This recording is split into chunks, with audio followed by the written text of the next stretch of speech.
uyu mwanya rero tugiye guheza mama hawe arafise icyo atubwira. Antoinette karibu.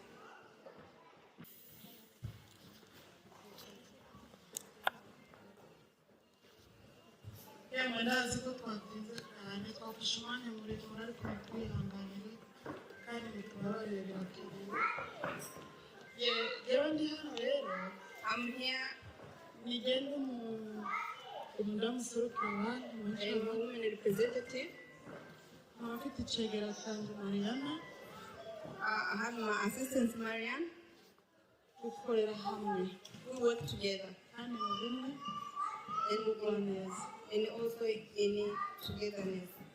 Ntabatinza hari akantu gatoya gusa nagomba kuvuga nka community yacu Burundian. If I don't take time, I want to give you a small speech as a Burundian.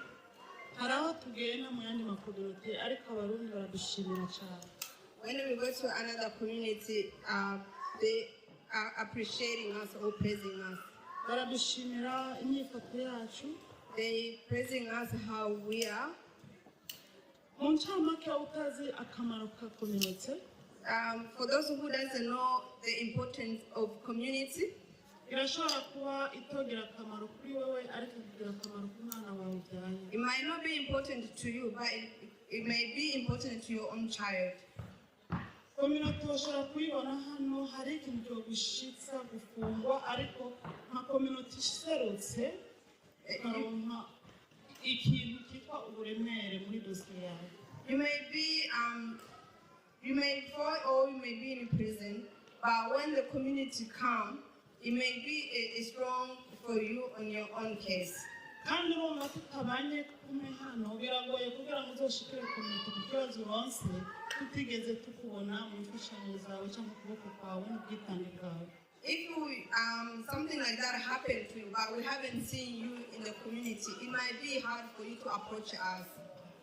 Twagomba rero kubasaba abamama ubwitange ubumwe no gufashanya. So we want to ask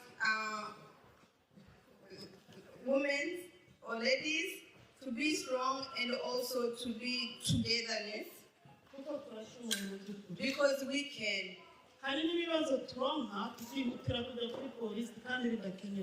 We may face problems, but we run to the police, but when it is not important.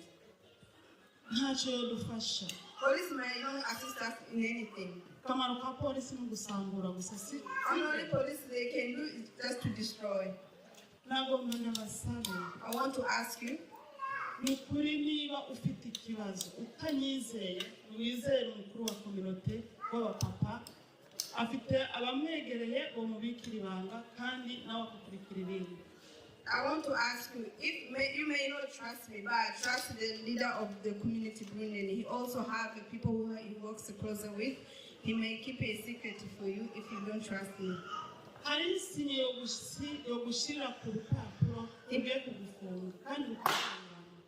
There is a signature you can put on the paper or on your case. It may release your the case you have because of the community leader. Kuko ikintu kinshi bakubaza ngo where you come from, uvuga ngo urinde. Barakubaza ngo uva hehe, uturuka.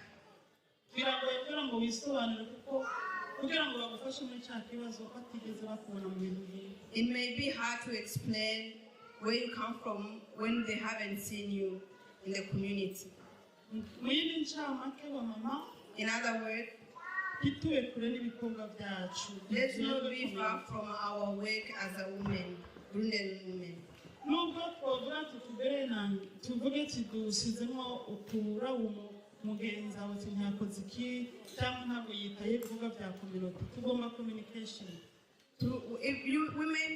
We may blame each other that person didn't put his strength or energy in it, but we need to know.